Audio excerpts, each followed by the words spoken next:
Nakita ninyo yung galaw talaga nitong Marcos Jr. na ito.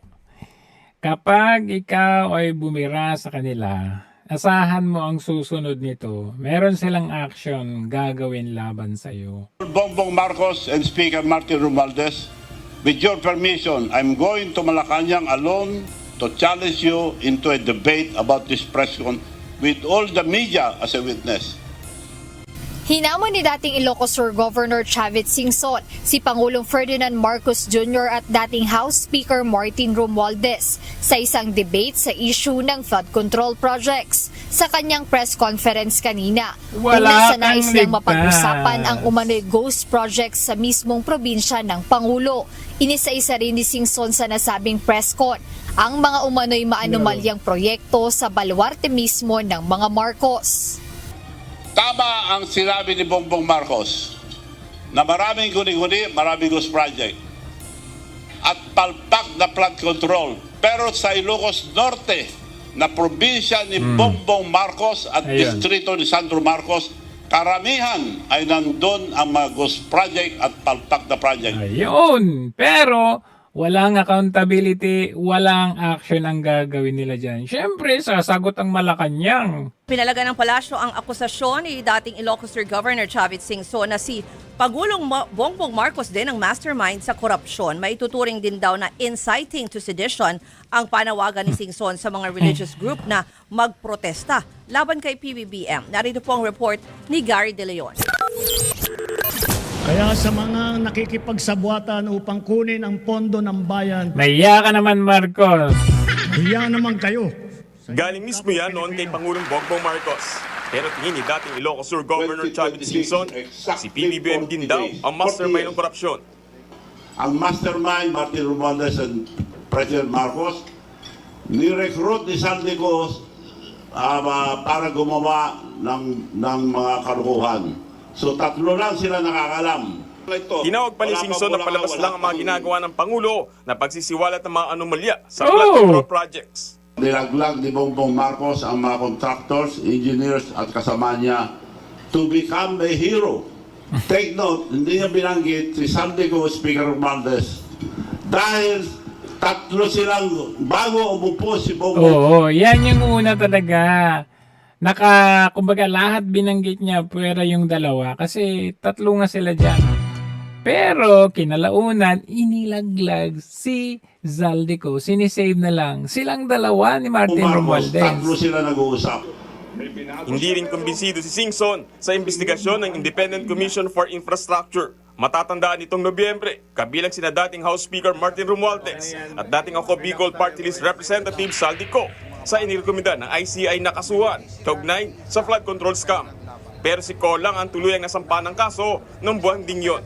Sa kabila nito, hihikayatin pa rin daw ni Singson ang mga religious group na magsagawa ng malawakang proseso. So, ano ang sagot ng palasyo? Siyempre, kailangan dumipensa ang mga AFP na alam natin na merong Note of the public statements made by former Ilocos Sur Governor Luis Chavit Singson yesterday, January 5. The Armed Forces of the Philippines maintains its unwavering adherence to the 1987 Constitution, specifically Article 2, Section 3, which explicitly declares civilian authority is at all times supreme over the military. The Armed Forces of the Philippines operates strictly within the chain of command that is anchored on this supremacy. We perform our duties under this civilian authority, which directs the military's establishment in the execution of our mandate.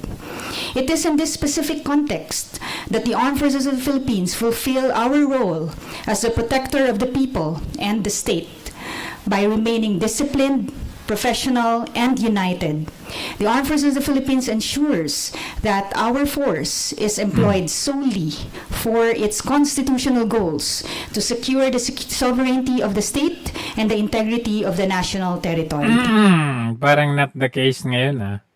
Sa panahon ngayon, hindi ganun ang integrity, protect the Constitution, protect the people. Parang sa panahon ngayon, hindi ganyan nangyayari. Unlike nung panahon ng PRD, talagang merong alam mo yung integrity na alam mo masasabi, sundalo ako, pulis ako. In fact, even as OFWs, pag sinasabi, oh, proud ako maging Pinoy, pero it's not the case ngayon. Parang nakakasuklam, nakakahiya, na iniisip mo na sundalo, para ang baba na lang ng tingin natin. Bakit? Dahil sa kanilang mga heads, no? Na alam naman natin na ang dapat na protektahan nila ay yung kapakanan ng taong bayan. Pero anong ginagawa nila? Hindi lang yan. Hindi lang sa True AFP, True yung mga batas-batas na yan. Hindi. Gumagamit pa sila ng mga tao. After na nagganyan si former Governor Chavit Singson, eto na ngayon ang kapalit. Hahamunin ng mga residente ng Kawayan sa Ilocos Sur ang dredging activity sa kanilang lugar. Kasama sa kanilang planong kasuhan si dating Governor Chavit Singson. Narito ang exclusive agenda report ni Dobby de Guzman.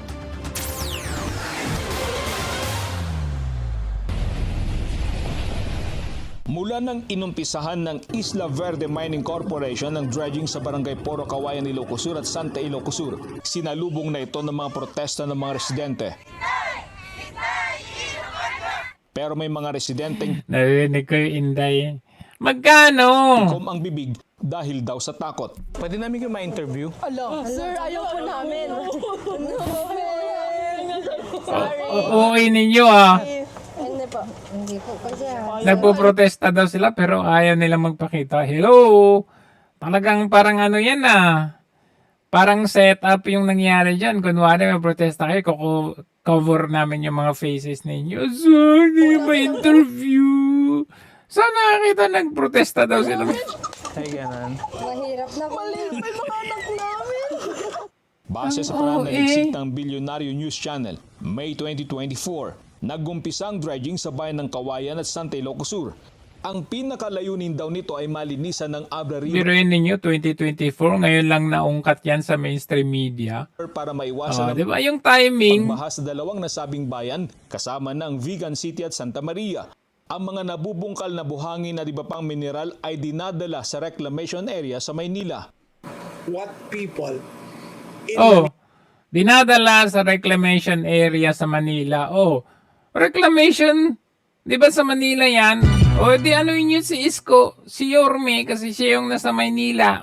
tell us who are within the Di ba? neighborhood Kaso, syempre, mamaya ano natin yan si of Yorme. this reclamation area in SM. Uy, nandito na Ilocos Sur. They would tell us, tell me, bakit naman? Yung lupa ninyo galing sa Ilocos Sur, nandito na, dinadala na ito sa SM.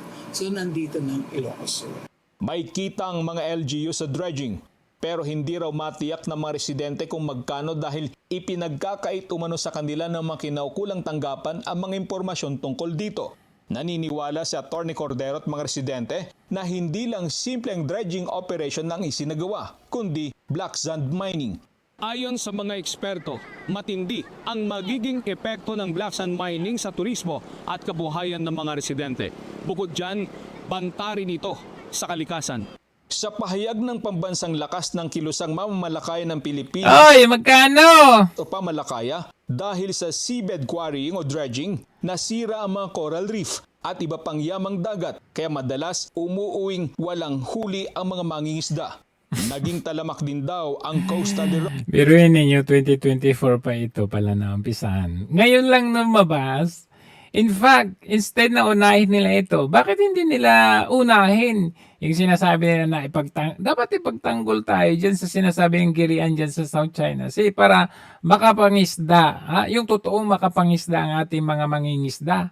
Biruin ninyo, ngayon isinisisi yung black sand mining dyan sa Ilocos Sur. Ilocos Sur lang ba ang pwedeng pangisdaan? At Ilocos Sur lang talagang may issue na hindi sila makapangisda because of black sand mining. Nakita nyo talaga yung timing, yung kanilang mga pahayag, yung kanilang mga script pa. Halos pare-parehas yung formula, no?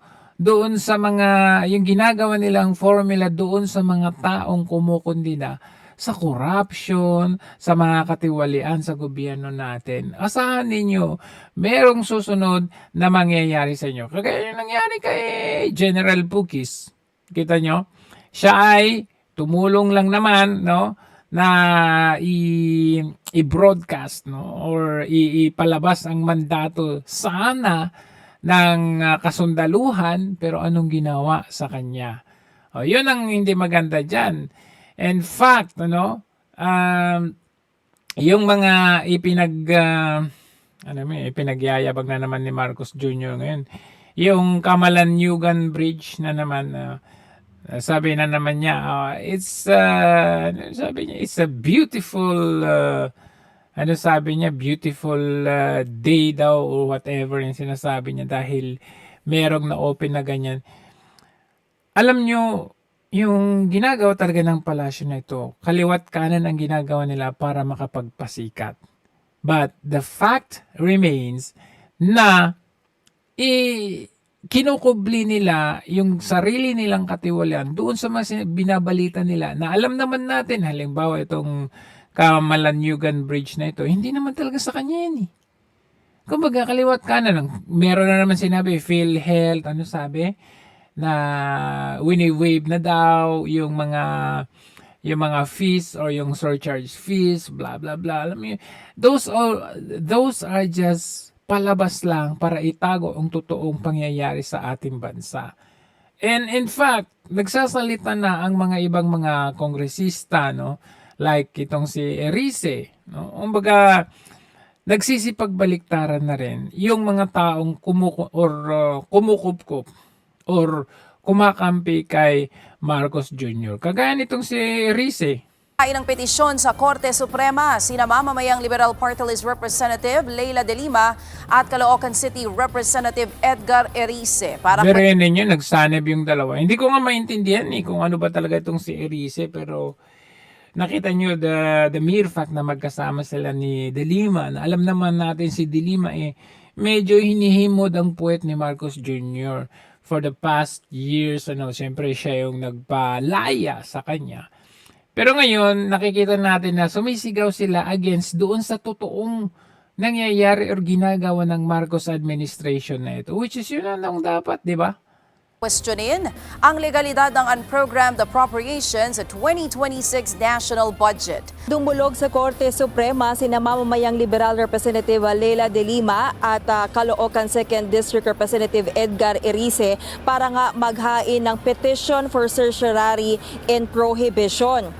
Ito ay para hilingin sa SC na ideklarang unconstitutional o labag sa saligang batas ang paglagay ng unprogrammed appropriation sa ilalim ng 2026 General Appropriations Act. Hiniling din nila sa kanilang petisyon na maglabas ng temporary restraining order para ipatigil ang implementasyon nito. Kahit kasi binito ni Pangulong Bongbong Marcos ang 90.5 billion na unprogrammed appropriations, may natira pa rin daw dito na 150.9 billion.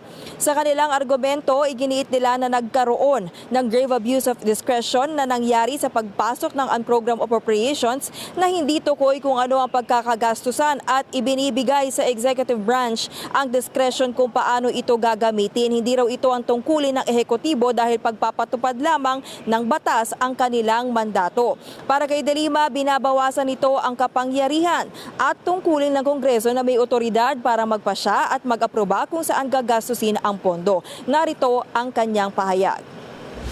Kaya kami dumudulog ngayon para mag-guide na ang Kongreso. Kasi ina-expect namin na hanggat walang magiging malinaw na ruling ang Supreme Court tungkol sa constitutionality ng unprogrammed appropriations na it runs in the billions. Kahit nga may binito na, bilyon-bilyon pa rin ang naiwan, ay lagi pa rin maglalagay na ito ay nagiging ang tanong naman, De Lima, nakita ninyo naman na medyo talamak talaga yung corruption, yung pagpapaikot dito sa usaping budget na ito. Bakit hindi ninyo ba't hindi nyo tulungan yung taong bayan na sumigaw na mag-resign na yan si Marcos Jr. O kaya, bakit hindi kayo mag-initiate ng impeachment laban sa kanya? Yun ang tanong dyan. Kasi kung hanggang magfa-file kami ng TRO sa Korte Suprema para i-file, i-declare na unconstitutional. Ang dami nang na-declare na unconstitutional ang Korte Suprema. Ano nangyari? Wala. Halimbawa, yung pork barrel na declared na unconstitutional, pinalitan lang yung pangalan, existing pa rin hanggang ngayon. Kung ano nung mga undeclared na unconstitutional. Pero wala din naman nangyari. Kaya kung totoo ang laban mo, ikaw muna separate natin si Erice. Kung totoo yung laban mo, wag kang selective. Wag lang yung 125 million confidential funds, yung sabi Mary Grace Piatos or whatever. Impeachment na kagad ang banat ninyo. Pero dito malinaw. Mula doon sa, nung una pa lang yung smuggling ng sibuyas, ng bigas, doon pa lang hanggang sa maya naman kayo hanggang ngayon na walang nangyari. Diba sumisigaw ka rin na nasaan yung sinasabi na may makukulong at walang Merry Christmas itong Pasko o kaya sa kulungan sila may Merry Christmas. Sumisigaw kayo pero hanggang doon lang. Source din ng abuso. Ano na? Dagdag pa ni De Lima, kung may mahalaga namang proyekto, dapat ilagay na agad sa program appropriations at nakasaad na rin dapat ang source of funding. Iginiit din ni Congressman Erice na delikado ang unprogrammed funds dahil hindi alam kung saan nga kukunin ang source para mapondohan ito. Posible raw na magbenta ng asset ang gobyerno, umutang at magpataw ng mas mataas sa tax para rito. Pakinggan natin ang kanyang pahayag. Financing. Pag nakalagay yan sa unprogrammed funds, pwedeng gumawa ng paraan ng gobyerno na mag-source ng funding. Saan? Pagbibenta ng mga assets. Bantayan natin yan. Yung additional loan na sobra-sobra na hindi na natin kayang bayaran. At yung pag-i-impose ng additional taxes. So, yan hindi na dadaan sa Kongreso dahil nakaprograma na. Kaya maling-mali yan. Hindi nasabi ni Erice sa harapan ni De Lima. Yung kasi may impeachment.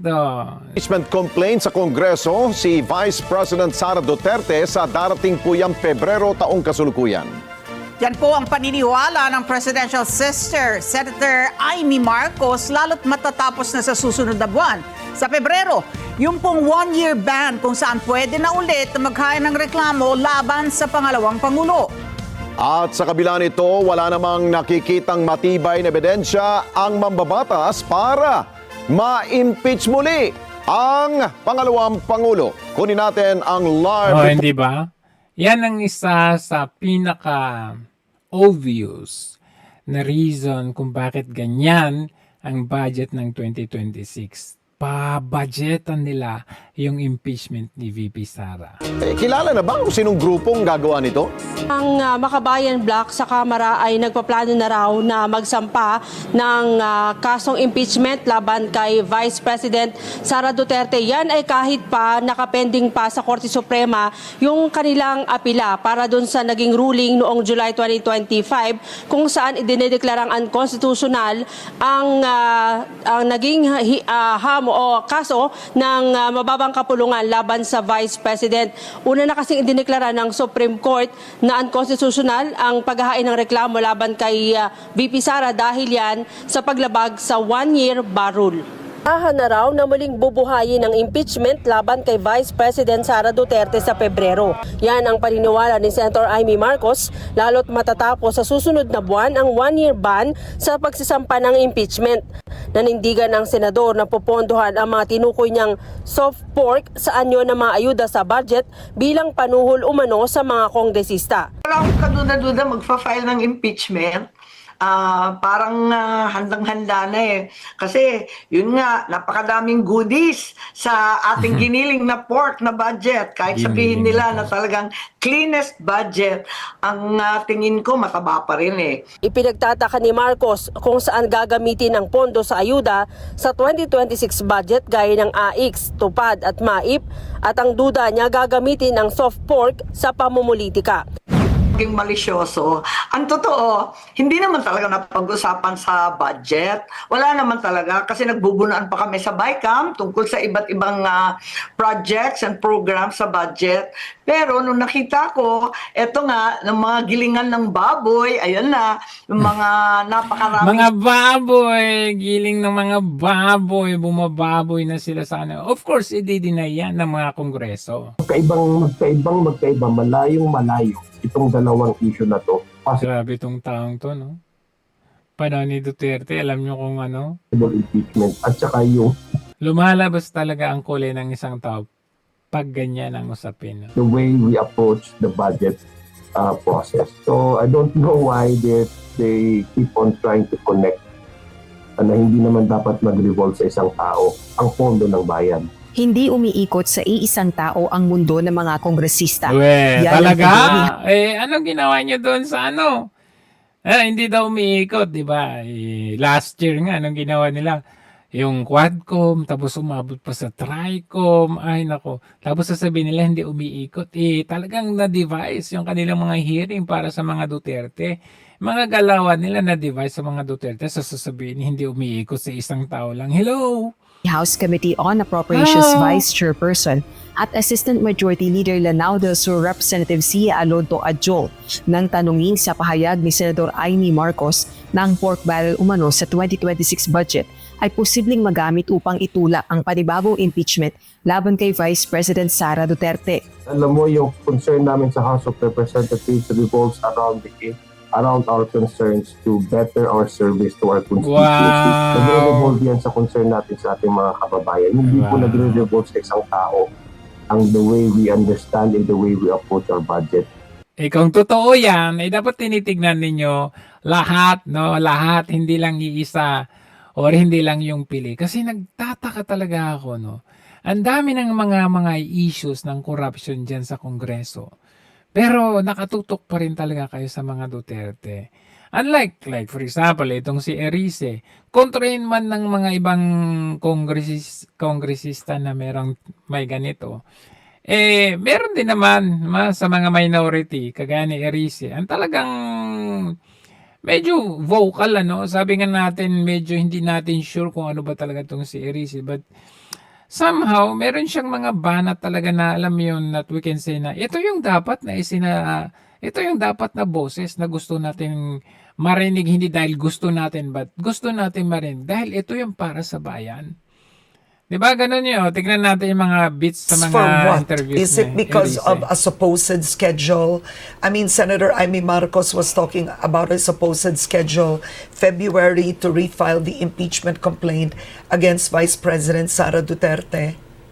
Well, siguro, pero lalong magugulo yung bansa natin kung we'll go to impeachment. But where does the minority stand? I mean, you do have Hindi, iba-iba kami ng positions, pero ako, ang sabi ko nga parang inconsistent if I will be joining the impeachment complaint against BP Sara kasi she was accused of embezzling 125 million and 500 million in the DepEd as against 1 trillion. So parang Yun!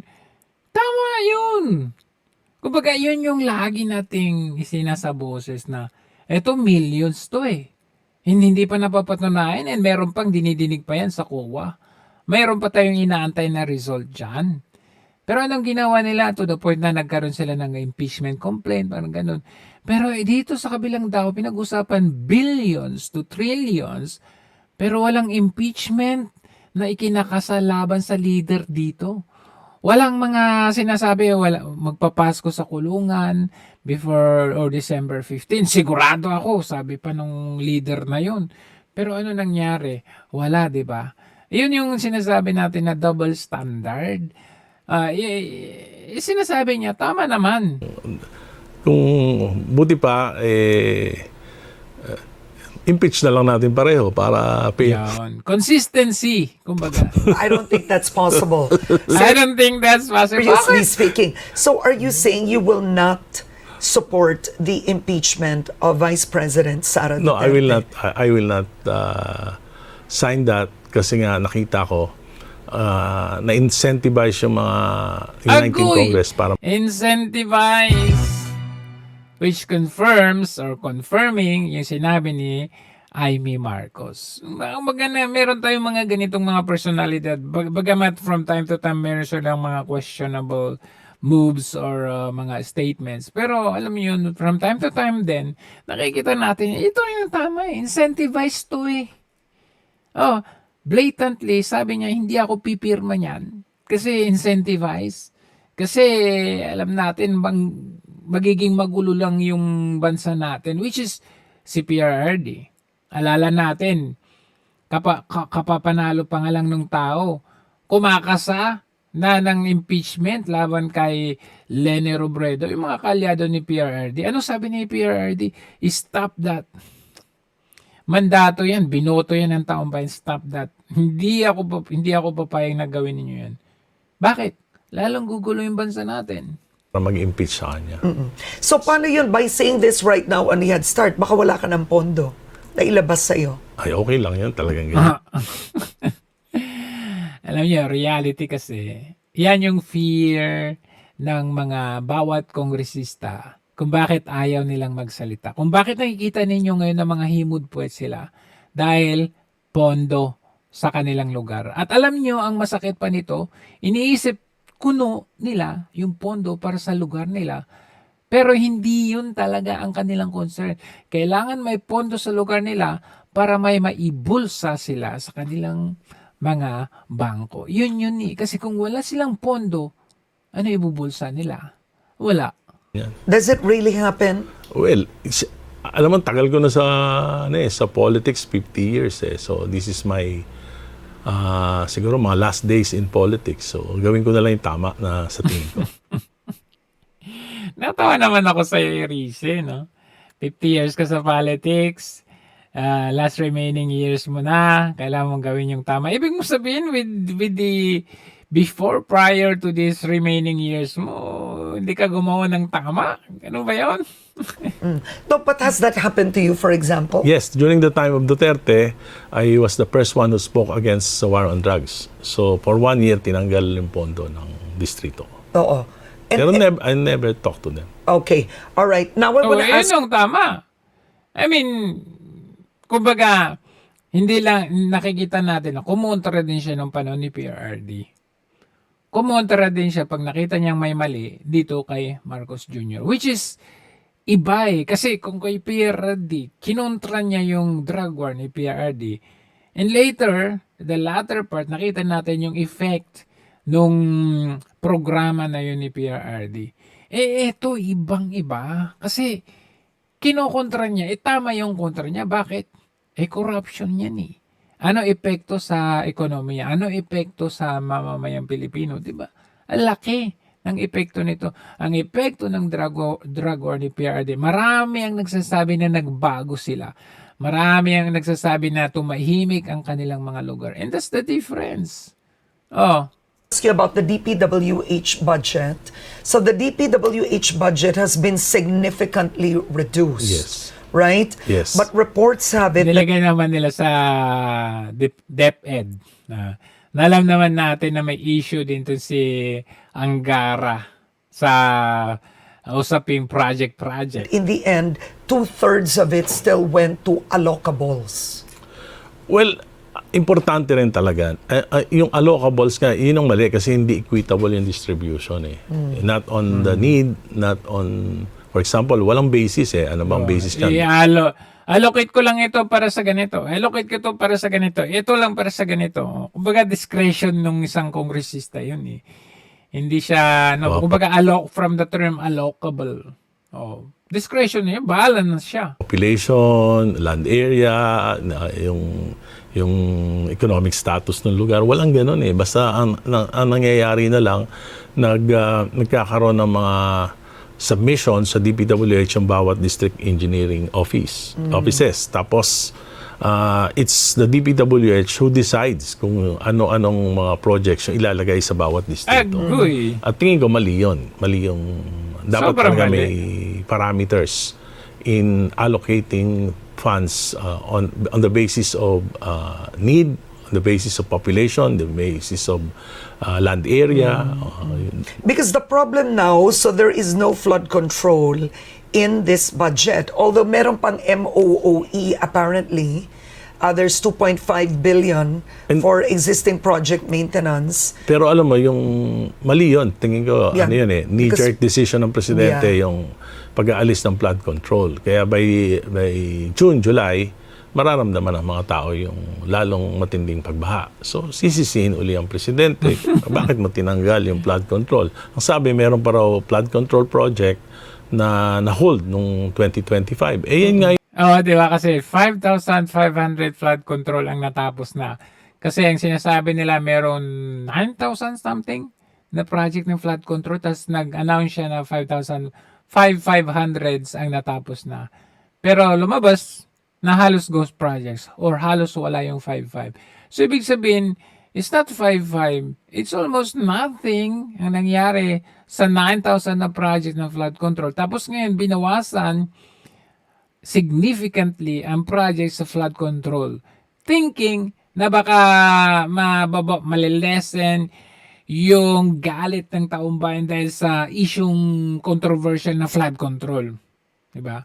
Siyempre, hindi sasabihin kasi, nung may budget sa flood control, galit kayo. Nung binawasan ng flood control, galit kayo. Eh kasi, talaga nga namang mali. Both na gagawin mo, marami sa flood control, binawasan sa flood control, mali pa rin yun. Tama yung sinasabi ni Erice. No?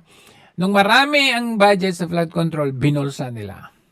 Ngayon, binawasan nila ang budget sa flood control, paano na matatapos yung mga hindi pa natapos ng flood control? So, mali pa rin yun.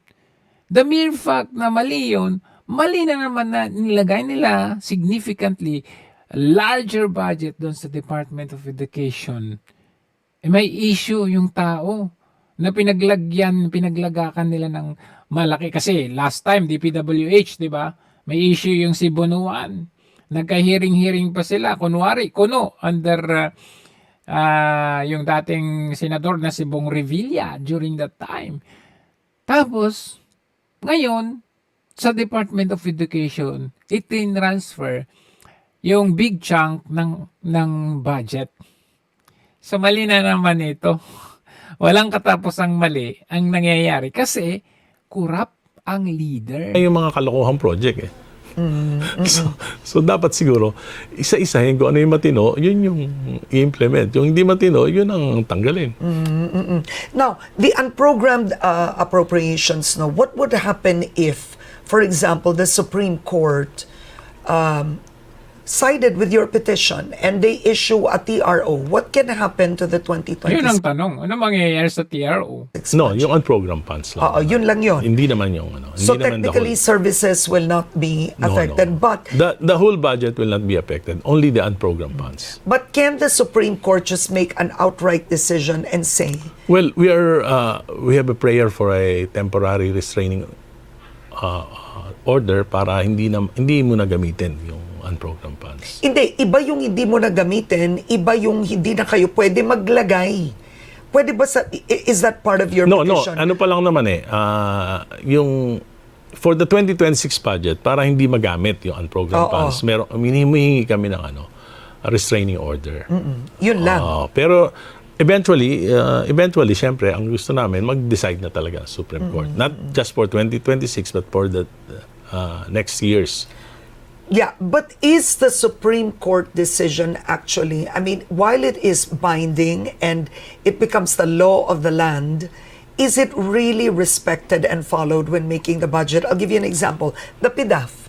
It was so clear, the Supreme Court's decision on the PDAF, and yet we still see it using Hindi. another mask. Yes, but At in this case, maliwanag naman to na pagka nag-decide in favor sa petition namin ang Supreme Court, all budget of expenditures magkakaroon ng definite source of financing. Yun ang gusto nyo. Yun ang gusto. Oo.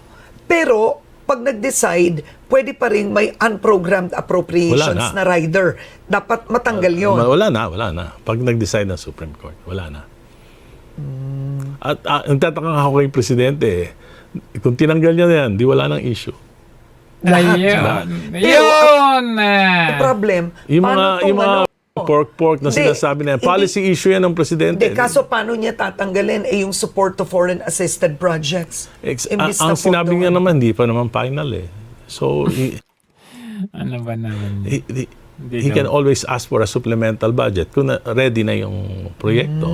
Ang sinasabi ni Senator Sherwin, matagal daw, super majority yan. So kung hindi pa finals, anong silbi nung veto niya? Madali lang yan. Pwede niya pang i-certify yan. Diba? Na urgent eh. Basta may supplemental budget na request ang nagagawa na yan noon eh. Noong panahon ni Pinoy, natandaan ko na sinertify niya yung isang budget of expenditures na meron ng source of financing. So, kuha kami ng supplemental budget na approve naman kagad. Okay, looking at the budget on its face, what legacy is the administration leaving? Madumi. Pinakamalinis daw ng budget. What? Kasi during Duterte's time, taking off, removing the whole EJK, the drug war, I remember, it was really setting aside the biggest in terms of GDP to infrastructure. And they built it. Ayun. Nakita ninyo, mismong yan, alam natin yung bias, pero nakita niya infrastructures. Yan ang naging quality ng former administration. They started building, and even they started finishing projects that were started by the late President Noynoy. Iyon ang dapat. Diba? Started in finishing. Kumbaga plan, panahon ni Pinoy. Anong ginawa ni PRD? Build. May plano sila noon. Yung plano na yun, build. Anong ginawa ni Marcos Jr. ngayon?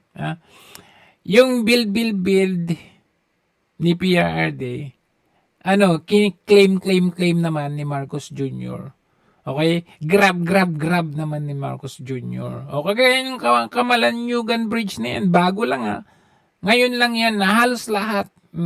Panguil Bay, mga ganyan, mga airports, seaports, mga ganyan. Wala naman talagang proyekto itong Marcos Jr. na ito. Panay pag nanakaw ang pinaggagawa. Nakita naman ninyo kahit nga nung panahon ng kampanya, nung pinagsasabi, ginawa pang campaign material yung windmill. Merong mga umiikot-ikot na electric fan na ginawang hindi naman sa kanya yun. Aquino. Well, I think malaki talaga ang problema ng bansa natin kasi yung nireduce yung budget ng DPWH. Yan yung pinakamalaking source ng public spending. Oo. So, tapos sinigpitan, pagkatapos bukod dyan, binabaan yung presyo across the board. Yung iba dyan, baka hindi realistic. Hindi natin alam kasi Hindi talaga nag-iisip yung administrasyon sa totoo lang. Para lang ma-please yung mga tao, yung galit ng mga tao. Kung ano-ano na lang ang kanyang ginagawa or decision. Sa halip na i-address, halimbawa, kagaya ni PRD, may korap. Anong ginagawa niya? Tatanggalin. Paimbestigahan, kukulong, tatanggalin. Palitan ng bago. Mga ganun. Hindi yung, wala silang Merry na Christmas. Pero, wala nangyari. Mag-Chinese New Year na tayo, mag-Valentine's na tayo, wala nangyari. Tapos, ang ginawa sa budget, babawasan na yung kailangan natin for infrastructure, babawasan. Thinking na mababawasan yung galit ng tao. Or, alam mo yung papalakpakan sila ng tao. Hindi. Diba? Sasabihin, 500, kasya na yan, Noche Buena. Pero ngayon, bibiyahin na naman itong Marcos Jr. na naman, pupunta daw saan siya pupunta? Sa makikipag-meeting na naman? Working visit? Anong gagawin niya doon? 27 trips in 27 months nung unang 3 taon niya. Anong nangyari? Wala. Asan yung sinasabing foreign direct investors? Wala man nangyari. Hanggang ngayon, wala. Nagtayo pa sila ng sabi nila para hindi na tayo utang yung Maharlika Investment Funds. Ano nangyari? Hanggang ngayon, wala. Nagbenta ng mga gold reserves natin. Ano nangyari? Hanggang ngayon, wala. Kinuhanan tayo ng Philip. Ano nangyari? Hanggang ngayon, wala. He could go on and on, list, enumerate all of this. Mga kapalpakan. Wala talaga.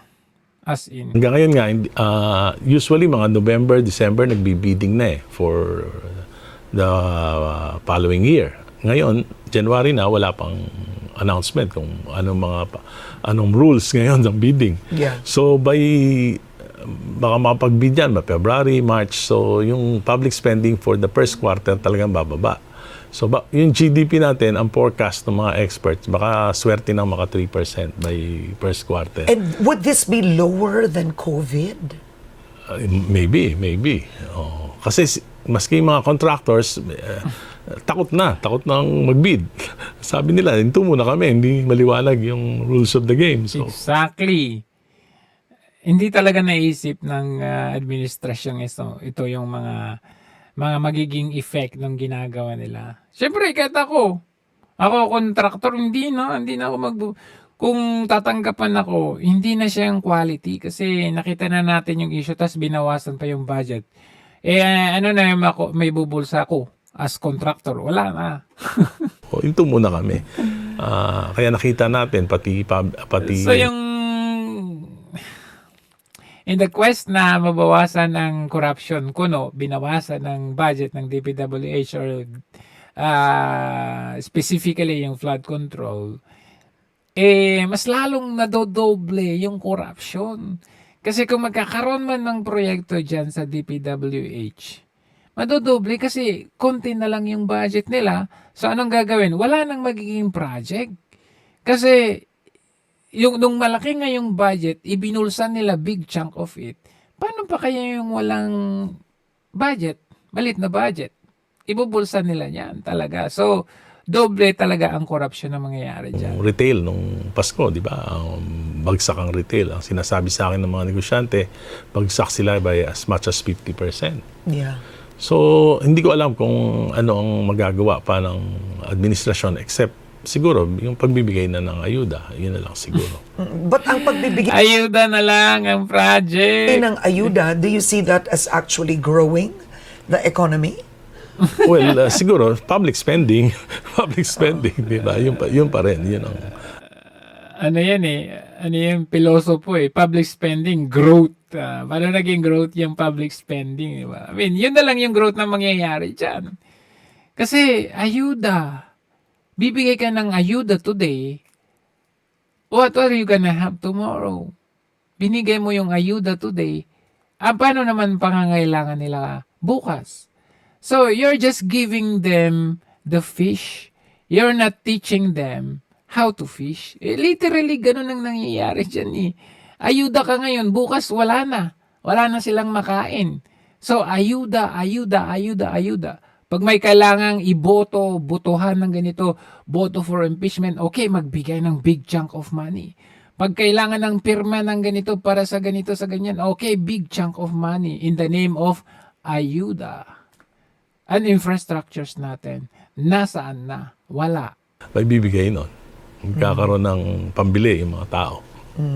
Okay. Pansamantala. All right. I think at the end of the day, you are going to the Supreme Court tomorrow. Yes. And anything you'd like to add? Wait, will Speaker Boji D first? Is he going to retain his position? Because there were talks of Ronnie Puno possibly becoming the next speaker. Nako. I don't think that the president, that it will be a wise decision for the president to replace Boji D. Napaka-loyal na tao sa kanya yan. Nakita ninyo? From the term, I don't think the president will replace Boji D. So, hindi talaga ito yung botohan ng mga total of representatives to change leadership in the House. Nasa presidente pa rin yan. Una, supposedly GMA and House Speaker, di ba? Pero nagkaroon sila ng mga rigodon, mga kaguluhan, siniraan si Arroyo para maging maging House Speaker, etong kanyang pinsan. Oh, nagkaroon ng issue yung pinsan, anong ginawa? Pinalitan si pinsan, yay! Pero pansamantala yung clap. Bakit? Kasi yung pinalit, tropa din nila. Diba? So from the term itself, galing mismo sa isang kongresista, I don't think the president, or it's a good idea for the president to change Bogie D. Napaka-loyal niyan. Talaga namang loyal talaga yan. So, kahit na ilang palit ng speakership or speaker, kahit ipalit, halimbawa sabihin na lang natin na papalitan si Bogie D, palitan si Puno, sa tingin ninyo papalit nila si Puno kung si Puno hindi himudpwet kay Marcos Jr.? So same thing. Same thing. Kaya nga napalitan si Chis Escudero kasi he is no longer serving as a waiter for the First Lady. Diba? Maalala ninyo, pambansang waiter ni First Lady yan. Or pambansang waiter. Nung hindi na siya nagsuserve na as a waiter sa Marcos administration, ano nangyari? Biglang napalitan. Oh, nakita ninyo kung saan humihimod puwet itong si Tito Soto as the new Senate President. So nakikita talaga natin yung tungo, yung gameplay ng Marcos administration nito. Wala na tayo talagang maasan. In fact, sabi nga itong sinasabi nila, like halimbawa, itong si Rimulya, sabi niya, paiimbestigahan ko ang nagpapakalat ng fake news na ako daw ay isinugod sa ospital. Wow! Yung mga ganyan, di ba? Balat sibuyas ka na dyan, agad, paiimbestigahan mo. Pero ang dami mong dapat ipaimbestiga. Wala kayong nangyari. At ikaw mismo, Rimulya, aminado kayo na you have learned your lesson na sabi nyo, magpapasko sa kulungan, walang Merry Christmas. Kayo mismo, aminado. Napalpak kayo. Ang dami. Sir, any updates that you would like to share with us? Ano po ba? Wala muna tayong updates sa specific cases. Walang update. Basta Kasi inutil kayo. Things are moving smoothly. The teams are moving. We are hiring people. Teams are moving, parang familia yung mga ganyan, no? Na monitor namin ang movement. Yan, sabi na si Bantag, hanggang ngayon din nila alam kung saan si Bantag. Monitor namin, like si Bato. Hanggang ngayon din nyo mahanap kung saan si Bato. We are exposing. Sayang ang confidential funds at ninyo, intel funds ninyo, Already to the rudimentary aspects of the work in the Office of the Ombudsman. And the work is continuing on a daily basis, and we intend to keep it that way for the next 7 years. Sir, for the record, sino-sino na po yung naka-PI so far? Ang dami. I don't want to mention any more names muna. Let's just... Ngayon, ayaw nang mag-mention ng names. Pero naalala nyo yung mainit-init yung balita na yan. Grabe, halos araw-araw, interview, press con, naming names. Tapos ngayon, dahil palpak sila, ayoko na magbanggit ng pangalan muna. Lay off on the names. Kasi it's misinterpreted and some people want to push the issue more and try to put a date. I will not do that. Tapos na tayo ron. Sino ba naglagay ng date? Di ba yung boss mo? Kayo mismo naglagay ng date na hindi ninyo natupad. We've learned our lesson from that we cannot give any dates or any commitments about anything. It's just that you see us here every day working to make sure that justice is obtained by the Filipino people. Walang Ang sinasabi po ay, meron na nga po ba talagang malalaking isda na nandun sa Walang duda yun. Nasa proseso lahat yan. Ang ano lang talaga, ang due process lang talaga. Ang sistema ng batas kasi susundin mo talaga na huwag mong maapakan ang karapatan ng bawat tao. Wow, nagsalita! Paano yung group effort na ginawa ninyo kay PRD? Wala ba kayong naapakan doon? Lalo na, iba nga humaharap sa bintang na pag violate ng batas.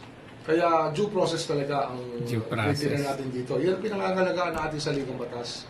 Ang karapatan. Hindi, seriously guys, no? Kasi sabi niya, pinapaimbestigahan daw niya yung mga nagpakalat ng fake news na siya daw ay sinugod sa ospital. Tignan niyo may tsura, oh. Tignan niyo yung tsura. Taglapitin ko yung mukha namin. Wait lang, ah. Uy, naka-filter. Oh. Diba? Tignan niyo yung tsura. Alam niyo kasi, ang taong may sakit, makikita ninyo sa physical traits. Makikita nyo talaga itsura. From the eyes, nakita ninyo medyo from my view here, no. Yellowish na reddish. Oh, alam nyo na pag ganun. And then yung ipin niya, medyo hindi ko maintindihan. Hindi ko maintindihan. And then yung balat ng kanyang face. Makita nyo. Hindi ko rin maintindihan. Gago nyo, mga tanga! Basta makikita niyo sa kanyang itsura talaga na medyo, tignan niyo, dito pa nga lang parang bangkay eh. Proseso na ganitong pinagdadaanan. Inaagnas na eh. Sir, for the record, ang nasa DOJ po na nag-PPI ngayon ay Senator Revilla, Estrada, Villanueva. Oh, yan lang ang kaya nila. I mean, sino ba yung mga yan? Sino ba yung mga yan? Hindi ba yung Revilla, si Villanueva. Alam natin na medyo, ano yan eh, di ba? Ano yan, medyo doon yan. Sa ating band, kumbaga. Hindi, yung tatlo muna. Tatlo pero muna. Parang meron pang-apat na tinitingnan namin. Mhm. At pang-lima. Pero yung isa senador, yung isa hindi na senador. Hindi senador. Sir, bakit po nasa DOJ yung PI sa kanila? Kasi yung habang hawak nila yung testigo, mas madalas nila nakakausap, mas maganda na wag na maaksaya yung oras at tuloy-tuloy na yung magiging usapan para walang patid ang linya ng pangungusap. Kagaya nga, kung sino sa Bernardo pinag-uusapan at kung sino-sino ang nakaturo, at least andun lang sa DOJ yung pinanggagalingan ng tanong at malalaman natin kagad kung saan tumigil at saan nasimula. Kasi pag pinasapasa natin sa iba't ibang opisina, diyan nagkakawalaan ng atensyon. Eh, mahalaga, huwag mapuputol ang atensyon natin sa bawat kaso na ating pinag-aaralan. Ayun ngayong linawin ninyo. Ano ba talaga? Saan ba talaga tayo? Sa ombudsman ba tayo o sa DOJ? Kasi hindi na namin mawawari. Nung kayo'y nag-fail, nung una, ombudsman. Nung nag-fail kayo, ngayon DOJ. Ano ba? Saan ba? Baka darating yung panahon ano na lang, no? Di ba dati ICI pinare-recommenda sa ombudsman. Laging ganun ICI pinare-recommenda sa ombudsman. So ngayon, ang preliminary nila sa DOJ. Ano ba? At make up your mind. Sir, yung sa issue po ng mga umano'y dokumento, files ni Yusek Cabral, ano na po yung update po? Wala pa yan turn over sa amin yan ng DPWH. Titignan namin. Wala pa daw. Saan ka nakakita? Meron ng kopya si Leviste, si Kong Leviste. Tas kayo yung investigating body, wala. Anong petsa na? Huwag lang magkasabi yung ibang tao na alam nila yung laman, kasi walang pwede magpatunay niya kundi yung computer mismo na hawak. Ayun na nga Ha? Hawak At, ninyo? Tapos hindi nyo may release or hindi na ninyo mapakul. Hawak nyo pala ebidensya para patunayan nyo na mali si Leviste, hawak nyo yung Cabral files o bla bla bla. Kayo na gumawa. Pwede magsabi na yung kanila ang tunay, yung iba hindi tunay. O kaya nga, ilabas nyo yung sa inyo. Para sa inyo yung tunay at hindi tunay. Yung hawak ni Leviste. Sa akin, ayoko sumama sa usapin na yan kasi hindi dapat pinag-uusapan yung bagay na talagang ebidensya lang naman ang... Ay, nako. I mean, you could go on and on. Mabubuisit ka lang talaga sa mga linyada nila, no? Pag sila, press con, interview, everyday. Pag pumalpak sila, iwas pusoy na sila. Pag wala na silang maipakita, wala na silang sasabihin niya, hindi natin pag-uusapan yan, hindi kami sasali dyan. Pero prior to that, every day, nasa media sila. Interview dito, interview doon. Pero palpak. Ano nangyari? Wala. Isa sa kapalpakan ng gobyernong ito, yung success ng former administration, Duterte administration, ay puksain yung mahigit 50 anyos, 50 years, mahigit 55 years, 56 years na pamumuno ng karahasan ng rebelde ng NPA. Pero nakita ninyo ngayon, napapatunayan talagang ng Duterte administration na yung mga pinangalanan na terorista dati, mga alyado ng basta yung mga rebelde na pinangalanan ng panon ni Duterte, sinasabi ni red tagging, ganito ganyan. Ito yung balita ngayon, mismo estudyante, kumpirmado. Biruin ninyo, miyembro ng Kabataan Party List na isa sa identified na terorista during Duterte administration. ID, ATM, Kabataan Party List member, nakasagupa ng sundalo. So napatunayan na totoo, tama yung laban nung araw na to, nung panahon ni PRRD. Mo talaga yung nag-confirm, no? Tapos alam mo, hindi na natin dapat i-confirm kasi sila na mismo talaga yung nag-confirm, no? Tapos very may ID vocal din yung bata na namatay. Kitang-kita sa kanyang Facebook page na membro siya ng General Secretariat ng Kabataan Party List. General Secretary pa siya? At hindi rin kaya hindi katakataka na minumubilis lahat nilang kanilang machinery. Most of them online, no? Kasi nga, talagang titingnan natin, nasaktan sila sa Luis Halandoni, Jordan Mopon, Jomari Paloma. Nangyari na to. Nakakalungkot man, isipin na mayroong na namang isang kabataan na namatay nang dahil sa naloko siya ng organization na sa tingin niya ay tutulong sa kanya, bagkus ay nagpahamak sa kanya, no? Kaya kung titingnan mo yung statement ng kanilang representative na talagang kinukundina, pero kung ibubusisiin natin yan, ay talagang organisadong gawain para i-discredit yung ating operating forces kasi nga namatayan sila ng isang miyembro na sila mismo ang nagpahintulot na mapunta sa armadong grupo. Again, sila mismo ang nag-confirm na membro nila ang yung namatay, no? Si Jerlyn Doydura. Opo, at isa sa mga katanungan po dyan. Kitang-kita natin. Opo, Colonel, yung katanungan nga, holiday season, anong ginagawa ng bata dyan? Taga dyan po ba siya sa lugar, Colonel? Hindi, taga dito sa Luzon yung bata. Taga dito, based on information, dito sa may area ng Southern Tagalog. At doon siya tumutuloy dito sa may Paco area.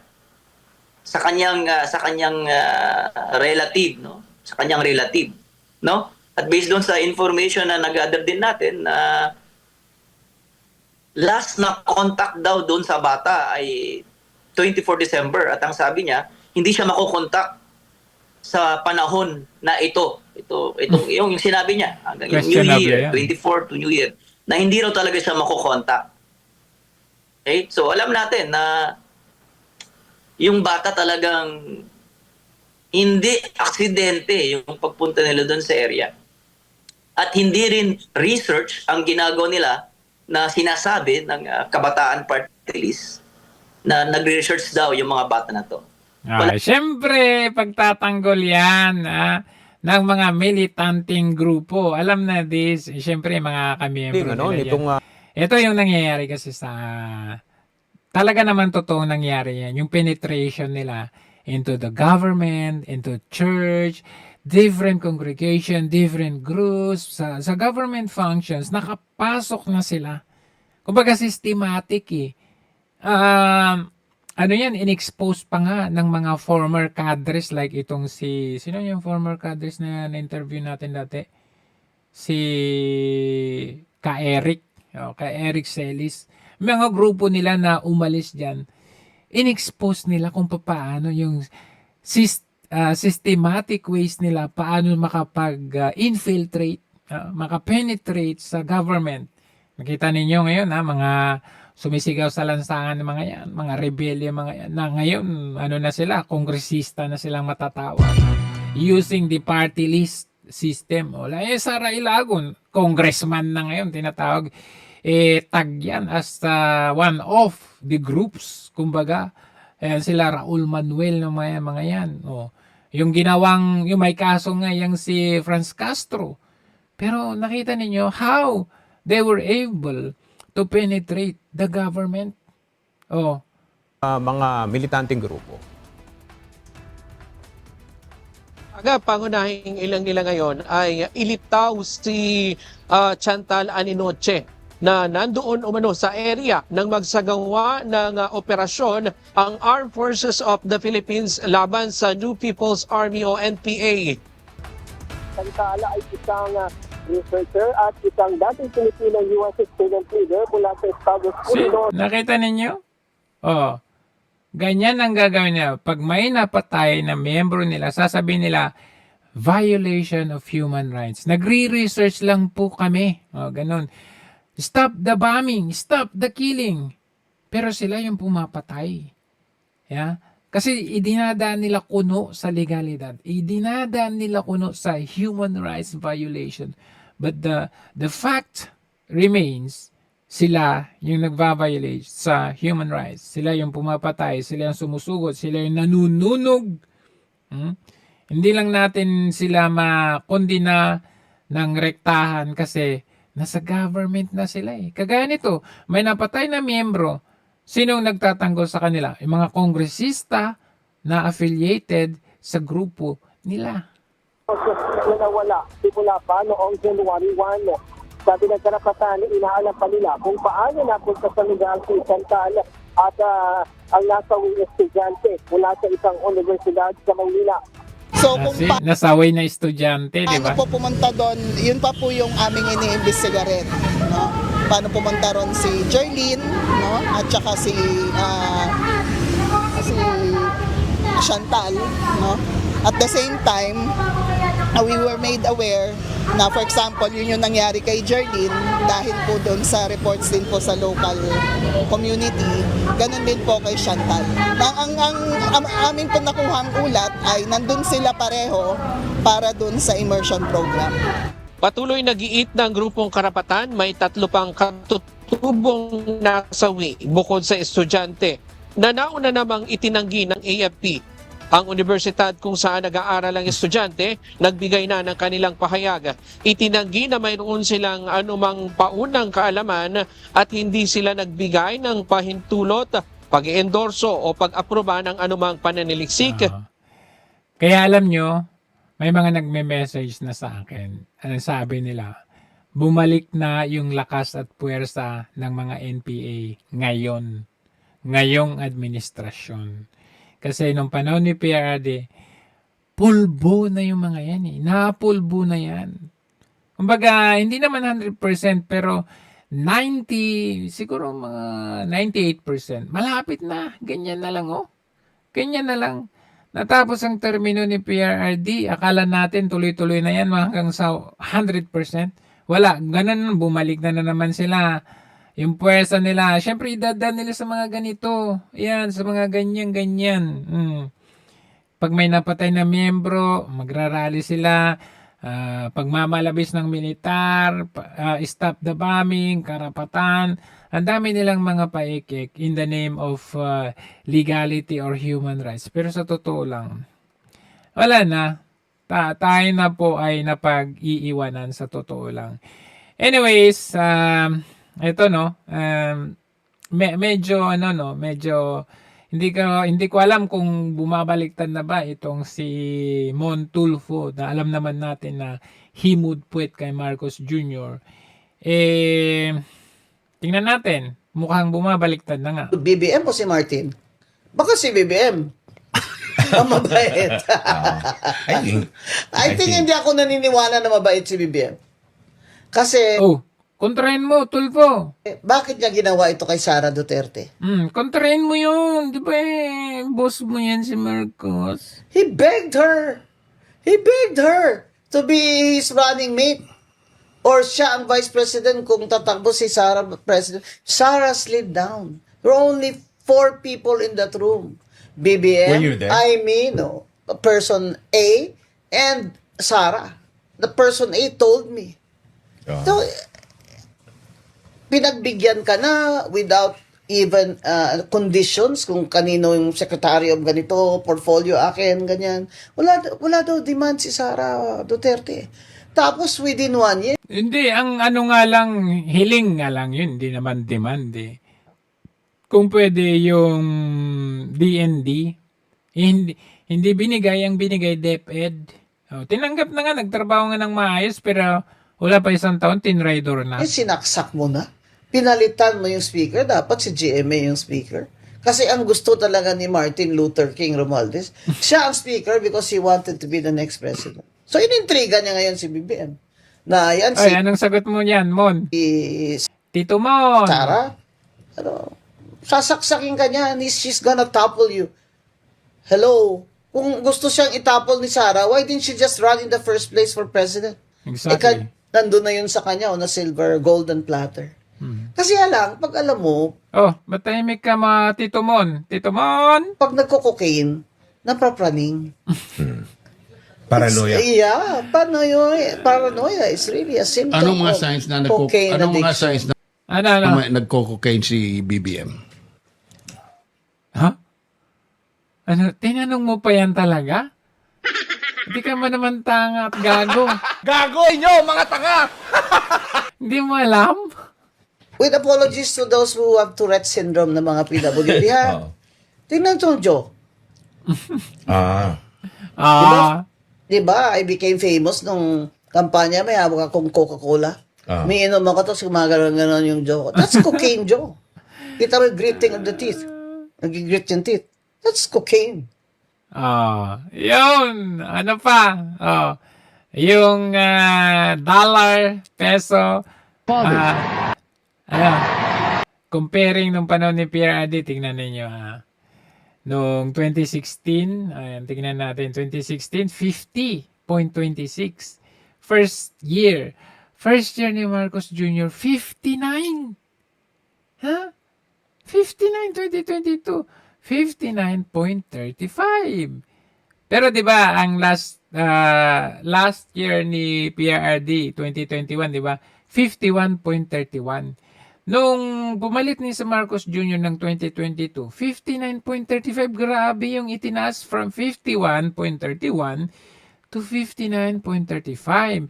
Nung second year ni PRRD, 52.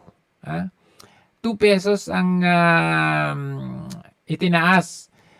Si Marcos Jr., okay, bumaba ng 2, pero 2024 bumalik din. 59.44, tumaas palalo. Tapos 2025, 59. Ngayon, tanongin nyo kung magkano. Almost 60 na. I think 59.35, something like that. Ganyan po ang palitan ngayon. Ganong ka-weak ang peso natin ngayon. Ito, Tulfo, anong sinasabi mo? Ano sabi mo? Tamad? BBM. Sabi mo? Si BBM, maganda yung kanyang layunin. Akala ko nga... Anong maganda? Magiging maganda ang takbo dahil gusto niyang isalba yung pangalan nila. Pero tamad naman. At ang nagpapatakbo ng gobyerno parang si FL, Liza. Anong parang? Siya na nga. Di ba nagsalita ka pa nga na yung kapatid niya head ng smuggling ng sibuyas. Yun nga ang bali-balita ho. At nakakalungkot pag gano'n, no? Na naiisip ka ng tao na maging tamad. Sana hindi naman totoo. Mukha naman nagtatrabaho. Mukhang nakikita naman natin gumagalaw siya. Sa tingin nyo, hindi to. Kitang-kita yung pagiging tamad niya Hoy, Tito Mon, ikaw ba yan? Mukhang bumabaliktad ka na. Ano ba talaga? Saan ka ba talaga? Alam mo, mayroong isang sinabi sa akin si Amy, Senator Amy noon. May bagyo, malakas ang bagyo dito sa Maynila. Andoon siya sa Ilocos kumakain. Wala man lang, without any care in the world, parang walang nangyayari dito sa Maynila. At pinunapangaraw siya nung pamangkin niya, yung anak ni Amy. Sabi, bakit kaya ganon si Uncle? Yung Maynila, talagang binabayo na ng bagyo. Pero siya dito kumakain at nagsasaya sa mga kaibigan. So, totoo nga talaga yun. Ano ho? Ang problema ngayon, walang naghahanap ngayon ng nasaan ang Pangulo. Dati kay PRD, lagi niyang tanong pag may bagyo, pag may sakuna, nasaan ang Pangulo. Ngayon, ang tanong nila, nasaan yung Vice Presidente? Bigat. Kung totoo ang kwento, double trouble tayo kasi apathetic ng Pilipino, apathetic pa liderato, kalaboso. Parang ganun. Totoo siguro yan sabi ni Tito Mon Seryoso usapan din hindi pwede maging tamad kung presidente. January 8 ito ngayong ano lang to. Ngayong araw lang itong segment nila. Ang parang tumakbo lang yan para magiging posisyon at hindi responsibilidad. Tamad. Yan ang talagang napansin ko at napansin ng maraming tao. Nako. Parang walang ginagawa. Tito Mon, paano yan, Tito? Baka bugbugin ka ng Pangulo. Yun lang. At saka, kikita mo naman mas maganda pa sa kanya. Pwede ba, Montulfo, akayan mo na yung mga kasama mong himudbuet para mag-withdraw na ng support dyan. Mas Tamad gusto pa pala niyang magbiyahe. Biyahe. Auntie Claire, paano yan? Kasi sa mamalagi dito at tingnan yung kapakanan ng bayan. Sana gumalaw na siya. Ginoong Pangulo, tamad ka. Sana ngayon ay maging masipag ka na. Ano to? AI ba to? Totoo ba to? Para hindi ka masipa. Mukhang AI to AI ba to? Totoo bang sinabi mo to? Parang hirap paniwalaan I mean, mukhang ano yan. Tingnan nyo. Ito. Ito naman kay Libiste, no? Halata dito sa question ni Carmina. Parang gusto niya na sabihin na, uy, kasama ang mga Duterte dyan. Sa mga insertions na yan, o sa mga allocables na yan.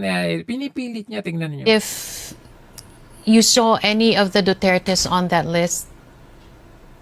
Actually, I'm just responding to your question, okay? Where you can see on the uploaded 2025 DPWH budget per district that there's 4 congressional districts that had 0 allocable budget in 2025. Those are 4 down na 0. 2 in Davao City, 1 in Davao del Norte, and 1 in Zamboanga City with 0 allocable budget. 2025? Yes, that was what has been uploaded on Facebook. Yeah, previously. Do you have any reason not to name any of the Dutertes? Oh, sorry, but on your second question. Wala nga Ba't kaya pinipilit mo na wala? No, the Vice President doesn't have any inclusion of anything in the file from Yusek Cabral. Okay. And again, I don't think it's surprising to your viewers that the opposition always gets their budget slashed in any administration, right? So, to be fair, when one group is out of power, then they always have that as well. Yeah. No, my question to you, Congressman, is that would you have any reason not to name the Dutertes? Well, I certainly wouldn't omit a name from an upload that I made on Facebook. So I just happened to upload something that maybe doesn't fit what people want to see.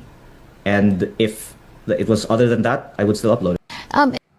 Di ba? Wala, pero pinipilit na dapat meron. Ating budget, ang ating pong pag-aambag-ambagan mga kapatid ay 6.7 something trillion pesos. 793. Pinakamalaki sa kasaysayan po ng Pilipinas. Pero ang sabi ho naman po ng ating presidente, siya ba nagsabi nito o may mga ibang nagsabi na ito raw po ang pinakamali? Siyempre, kahit hindi siya yung nagsabi, sino ba mag-uutos na magsabi niyan, di ba? Finish na budget. Wow. Yan ang people-centered budget pa daw ito. Pinakamalinis na budget daw po sa kasaysayan ng Pilipinas. This question, dahil nasa isip pa po siguro ng mga kababayan natin. Early December, nagbitaw po ang Pangulo ng statement very confidently na may mga mananagot at mga walang Merry Christmas sa mga kurakot. Parang bumabaliktad na rin ng mga media. Lipas po ang Pasko ang nakakulong si Sara Diskaya.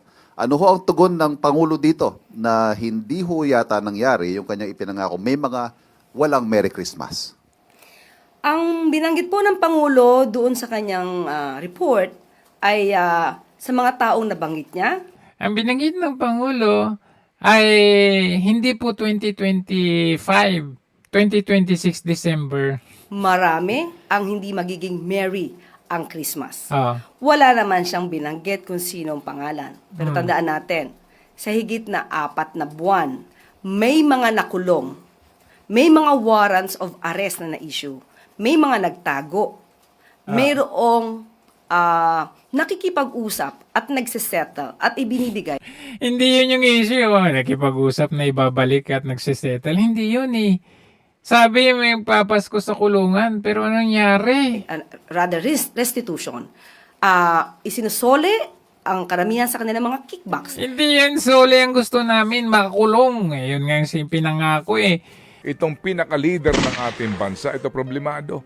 With all due respect, kasi po talagang kapag hindi ho nagbago ang lahat ng ito, walang pagbabagong mangyayari sa bayan na ito. Of course, sa atin doon mga sarili, magbago po tayo. Ay oo naman. Pero ang dito po, follow the leader. Ang unang dapat magbago, yung ating Pangulo ng Pilipinas. Yun, tama. Kayo ang unang magbago. Actually, sorry po, no? Kung ano po yung puno, wala pong duda. Siya rin po ang bunga. Ito kasi yan ang gusto kong ang gusto kong ipunto, guys.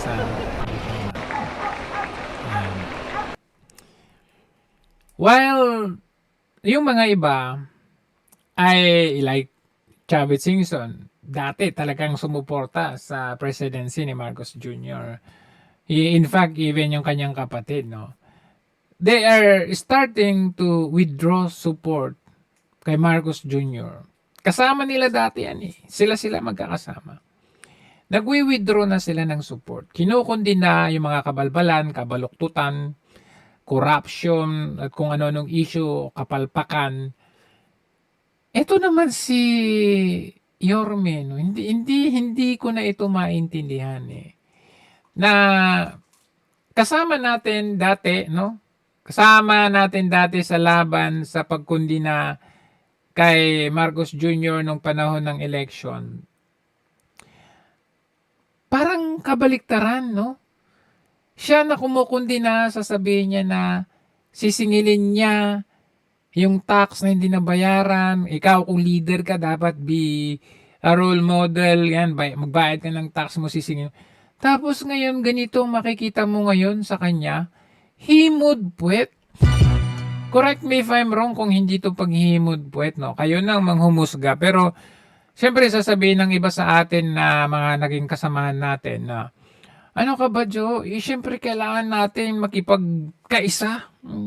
Di ba? Kailangan natin kasi kung hindi makipagkaisa, walang pondo ang Maynila. Hello!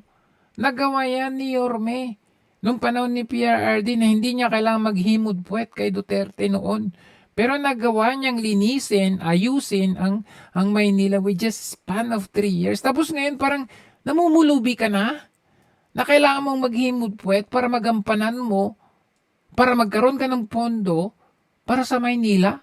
Self-reliant yung Maynila nung panahon ni Duterte. Kaya nga may mga times na kinukundina niya ang Duterte, di ba? Pero ngayon, wala na akong makita kundi parang Marcos. Panoorin niyo to.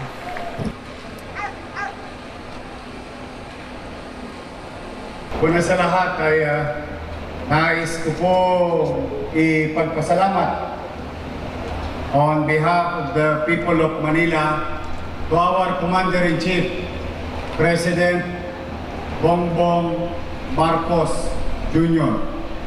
for letting and allowing the city of Manila to access all national government logistics or resources. Ito po ay kinaloob niya sa amin upang mapanatili at mapagtagumpayan natin sama-sama, lokal at nasyonal, ang diwa at hangarin ng simbahan ng Quiapo na ang panawagan na itong translasyon ng 2026 ay maging banal, ligtas at mapayapa. Kaya to the President, to the men and women, uniformed personnel across, and to the civilians. Ano nangyari sa iyo, Yorme? Alam mo, as much as ayoko na batikusin ka, no? Pero sa tingin ko talaga, may something May something talaga na nangyari dito kasi drastic change. Drastic change of tone, yung timpla, demeanor, towards, na alam mo naman kasama ka namin ng kampanya, and ikaw yung naging basehan namin na, eto, yung tax niya, hindi nagbabayad. Ito, yung pagkakaisa, hindi natin nakakain yan. Di ba? Yung mga pagiging effective leader mo, hindi sa mga ganitong kasi nagawa mo ito noon Kaya lang nagtataka ko ngayon na, like for example, itong translasyon, no? Nagpapasalamat tayo sa Pangulo dahil pinahiraman tayo ng resources, ng government, national government resources. Hello? Nagawa mo yan nung last kasi wala naman nung 2021, di ba? At 2020 kasi COVID. Pero nagawa mo yan during the term of PRRD. Like for example, 2019. Nagamit mo ang national and local police, yung mga lahat ng mga local police, yung mga security measures, yung mga daloy o yung lugar kung saan ang gagamitin, yung mga resources talaga ng national at ng local, nagawa mo yan. Kasi bakit? Mandato na yan ng local at ng national na tulungan ang Maynila dito sa event, particular sa translasyon. At hindi lang sa translasyon, lahat ng mga events, no? Particular sa Maynila kasi sentro yan ng Pilipinas, mandated ang national at ang local, na hindi mo kailangan ng tulong ng presidente directly kasi mandate, automatiko yan. Talagang i-download mo yung tulong nung PNP or even AFP kung kinakailangan. Diba? Yung facilitation, yung mga utilities, yung mga resources ng government, talaga naman ipoprovide yan ng gobyerno regardless kung hihimurin mo ang puwet ng presidente o hindi. Kasi nangyari, nagawa mo yan noong 2019. Pero ang dating hindi lang ito kasi yung hindi lang ito yung maraming beses na alam mo yung parang yung pag-o-open ng mga the other day, magkasama na naman sila na nagbigay ng tulong kuno. Lahat yung damit nila, red. Kulay ng mga loyalist, tanga, mga yan, na may nagsasabi din na bakit walang pasabi, bigla na lang nangyari yung event, parang ganun. Diba? I mean, ewan, yung nangyari kay Yorme. Parang, babasalamat kami sa presidente. Kung hindi dahil sa kanya, ewan ko na lang. Yung iba nga, talagang pinapakita na sa atin katotohanan na itong Marcos administration na to, palpak. Even the surveys pare-pares, SWS, Pulse Asia, ay yung tatlong yan, pare-pares negative lahat yung ratings. Tapos ikaw, papasalamat kami sa presidente, yun lang ang comment ko.